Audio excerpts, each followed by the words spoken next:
In this video we will demonstrate how to add a device driver to the MSI package. For this we will use PageSuite application packaging solution. You can get a free trial at pagesuite.com. Let's open the MSI package in editor. Select Menu, Open, and choose an MSI package. Go to the Package Designer, Drivers tab, and click Add to add a driver.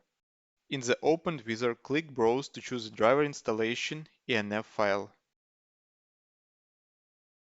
The wizard automatically detects the driver-related files and checks if they exist in the folder with the INF file. Next, you can change the destination folder for the driver files.